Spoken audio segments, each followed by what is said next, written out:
La educación es el instrumento que sirve para cambiar a las personas que el día de mañana van a cambiar el mundo.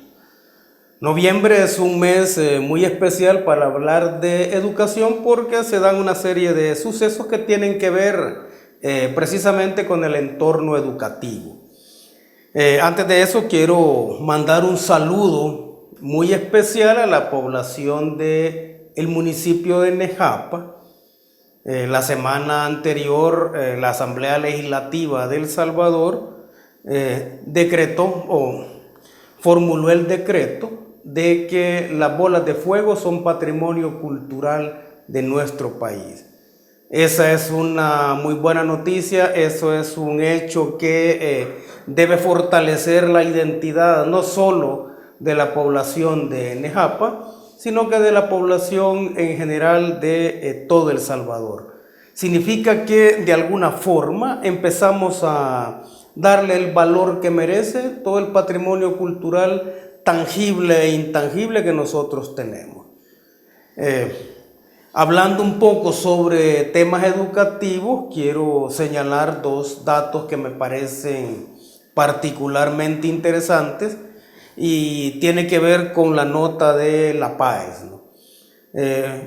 Voy a hablar un poco más adelante sobre esto de la PAES, pero independientemente de las valoraciones positivas o negativas que tengamos en torno a este instrumento, hay que señalar algunos logros que al final merece tomar en cuenta para poder construir una estrategia de la educación en El Salvador. En términos de notas individuales de la PAES, el estudiante Carlos Herrera del Instituto Técnico Ricaldone fue el único 10, es decir, una nota de excelencia, ¿no? Entonces, mis felicitaciones para Carlos Herrera y también para Freddy Contreras. Él es estudiante del Instituto Nacional Profesor Francisco Ventura de Santa Rosa de Lima. Él obtuvo una nota de 9.6 en la PAES, es un instituto público, y esa nota comparada con el 10 del estudiante Carlos Herrera, al menos ofrece muy buenas expectativas, ¿no? Estamos hablando de un instituto público, estamos hablando de un estudiante que obviamente las condiciones en las cuales lleva a cabo todo el proceso de enseñanza de aprendizaje al interior del instituto y fuera de él no son las más óptimas. Sin embargo, al menos en esa medición que se hace de conocimiento a partir del instrumento PAES, obtuvo una nota de 9.6. Se realizó un reportaje del estudiante Freddy Contreras. Él vive en condiciones de pobreza, es un joven que acompaña su labor educativa con el ayudar en la casa, lo cual obviamente le resta tiempo para dedicarse o para dedicarlo al estudio, y entonces esa nota de 9.6 se convierte en más relevante. Y eso, como digo, en este mes que es especialmente significativo desde el punto de vista de la evaluación educativa, se convierte en algo interesante porque empezamos a ver que dentro del sector público de la educación realmente tenemos muchos niños y jóvenes realmente prometedores. Estamos hablando de jóvenes que son capaces de combinar estudio con trabajo o combinar estudio con falta de recursos, y sin embargo salen adelante y sin embargo también obtienen notas bastante ventajosas como es el 9.6. Estamos hablando de jóvenes que aprenden el cálculo matemático o aprenden álgebra a la par de estar ayudando a sus padres en el trabajo. Estamos hablando de niños y niñas que aprenden a leer con la luz de un candil. Estamos hablando de jóvenes que aprenden sobre las capitales de los distintos países del mundo en una mesa en la cual hace falta la comida en el estado más adecuado de calidad y de cantidad. De todo eso estamos hablando. Estamos hablando de una población o representantes de nuestro pueblo que, a pesar de todas las carencias, que a pesar de todo el sufrimiento, digamos, que genera directa o indirectamente la pobreza, son capaces de salir adelante en el estudio. Entonces, eso es aún más meritorio, porque estamos hablando de contar con poco recurso, con poco tiempo y sin embargo obtener una, en este caso particular, ¿no?, de La Paz, obtener una nota realmente muy elevada. Entonces, de nuevo, mis felicitaciones para Carlos Herrera y Freddy Contreras, dos representantes que de seguro son el fiel reflejo de miles de estudiantes que tenemos en el país. Pues bien, hay dos cosas que quisiera resaltar en este momento. Una es, se han estado realizando una serie de actividades que tienen que ver con la recuperación de lo que se ha dado en llamar los juegos de antaño. Estamos hablando del trompo, capirucho, piscuche, etc. Y eso me parece a mí una muy buena noticia.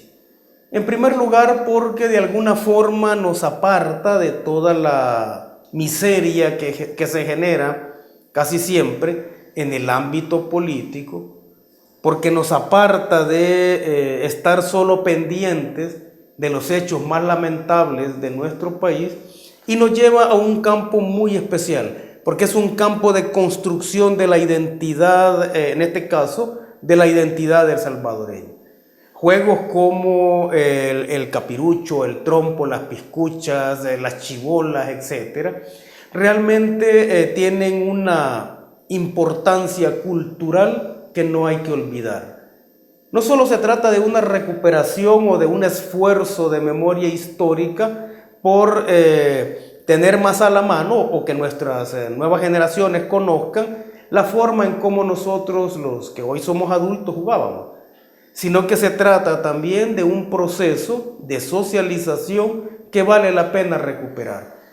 Yo diría en este caso que el Ministerio de Cultura, junto con el Ministerio de Educación, deberían hacer esfuerzos mancomunados para recuperar ese tipo de juegos.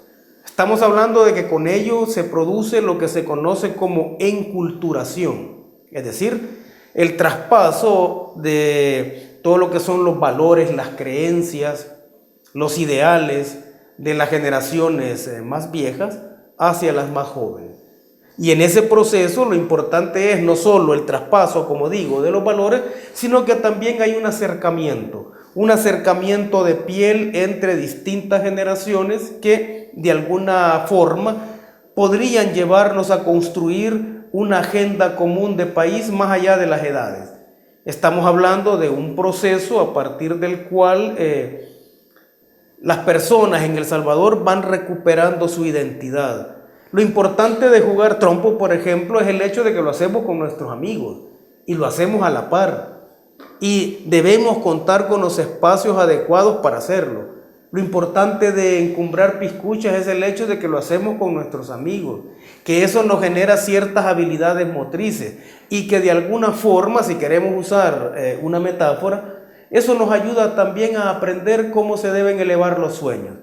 Entonces, esa serie de juegos que están siendo como recuperados, yo diría que deberían formar parte de una estrategia global del Ministerio de Cultura, pero acompañarla también no solo con el hecho de fomentar los juegos o que los jóvenes conozcan los juegos en sí, sino que eso debería llevar a la par un proceso también de relación directa entre las nuevas generaciones y las viejas generaciones. ¿Qué sé yo? Se me ocurre, por ejemplo, que en un municipio en particular, digamos,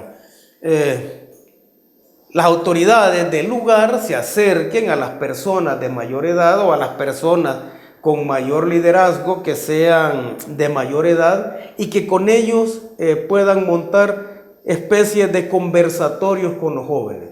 En el marco de promover esos juegos también se debe promover la recuperación oral de la historia con las personas más viejas de las comunidades, porque en ellas se guarda todo lo que es lo que se conoce como el consenso moral de valores, creencias y tradiciones culturales. Entonces, estamos hablando no solo de la recuperación de los juegos en sí, sino que estamos hablando de un proceso de aprendizaje en el cual las comunidades o los municipios van a recurrir a las personas de mayor edad. Y eso incluso también sirve como una forma de motivación a las personas que ya son de la tercera edad. Entonces, si estamos hablando de combinar lo del Ministerio de Cultura con lo del Ministerio de Educación, eso me lleva al otro tema que quiero tocar con ustedes. Yo creo que este es el momento más adecuado para hablar de cuál es la situación de la educación pública, sobre todo en El Salvador. Y al decir educación pública no solo nos referimos a los primeros niveles, sino que también al nivel universitario. ¿Qué es lo que se está dando? Se está dando toda una lucha feroz, una lucha brutal, una lucha sin cuartel, diría yo, entre lo que es o entre lo que son las pretensiones de reforma de la educación y las pretensiones de contrarreforma de la educación. Si estamos hablando, por ejemplo, del sector universitario, sabemos que impulsar un proceso de reforma tiene que ver directamente con el deseo o la expectativa de transformar la universidad actual para convertirla en una universidad que sea capaz de responder a los retos del siglo XXI. Si estamos hablando de una reforma de la educación pública a nivel de todo lo que son los niveles preuniversitarios, estaríamos hablando de la promoción educativa que permita formar ciudadanos en este país. Ese sería, digamos, como el aspecto general de lo que es un proceso de reforma. Pretender transformar lo que existe para que tanto la educación como la cultura sirvan para fomentar en los ciudadanos las ansias de transformar positivamente en este país. Sin embargo, a la par de esa reforma, y por eso digo que es una lucha brutal que a veces pasa desapercibida, a la par de eso está lo que se conoce como la contrarreforma. Y esa contrarreforma a nivel de la educación consiste básicamente en alienar el bien público educativo. Consiste básicamente en hacer de la universidad o de las instituciones de educación en general, hacer de ellas instituciones al servicio del mercado. Como metáfora podríamos decir que esas pretensiones de contrarreforma que se están llevando a cabo de forma silenciosa es algo así como pretender convertir la universidad pública en la universidad SADCB, es decir, la Universidad Sociedad Anónima de Capital Variable. Convertir la universidad pública en una empresa. Mercantilizar todo el sistema educativo para ponerlo al servicio exclusivamente del mercado. Y eso ya no genera un problema, porque obviamente el mercado hace todas sus inversiones en función de si obtiene el lucro o no lo obtiene. Y la educación va más allá o debe ir más allá de eso. Permitir que una contrarreforma que tenga la pretensión de mercantilizar la educación en El Salvador es destruir la universidad y destruir la educación pública.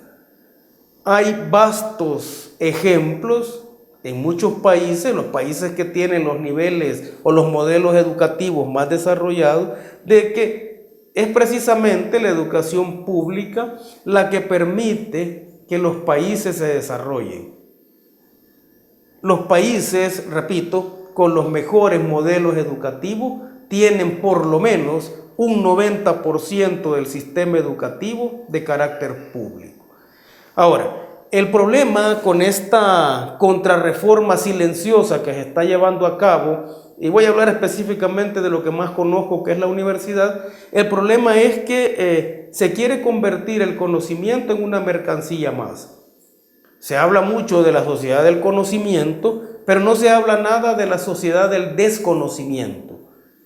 Algunos países están viviendo sociedad del conocimiento, es cierto, pero en el caso de países como el nuestro, lo que estamos viviendo en realidad es una sociedad del desconocimiento. No solo porque no obtenemos los datos suficientes para decodificar la realidad, sino que también porque estamos perdiendo una serie de conocimientos que hacen más débil nuestra identidad. Entonces, estamos hablando de que en el caso de la contrarreforma que se está impulsando, esta pretende que el conocimiento sea una mercancía. Esta pretende que el conocimiento esté en función específica de las empresas. Y las empresas, las que trabajan con la lógica de la ganancia, con la lógica de la acumulación, obviamente están viendo en la universidad pública una instancia que es ineficiente, que tiene una lógica de trabajo que no va con los intereses específicos del capital y que al final se convierte en un obstáculo para generar el tipo de conocimiento que ellos quieren.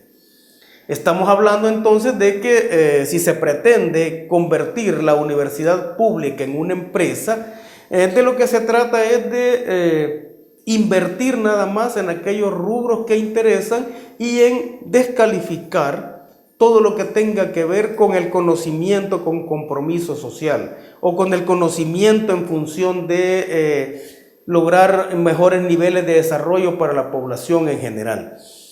Estamos viendo en el caso del sistema educativo a nivel universitario cómo últimamente se le ha dado en establecer o crear ranking de posición de las universidades, y al final ese ranking es casi que una falacia, ¿no?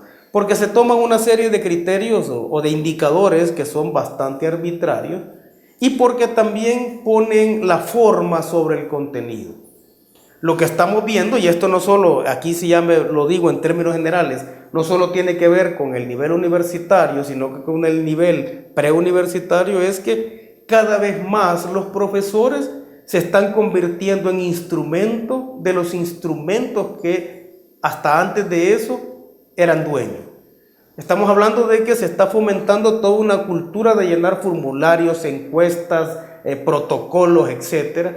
Y entonces esa enorme cantidad de burocracia a la cual es sometida o por la cual es esclavizada el profesor, estamos hablando de que eso resta el tiempo, no solo para el contacto con los estudiantes, sino que también resta el tiempo para hacer del aprendizaje un proceso de construcción y transformación de un país. Si los profesores están siendo esclavizados o están siendo instrumento de los instrumentos, quiere decir que eso hay que cambiarlo. Y hay que cambiarlo no solo si estuviéramos hablando de una contrarreforma o una reforma, hay que cambiarlo porque lo fundamental es que el conocimiento que se genere sea un conocimiento significativo.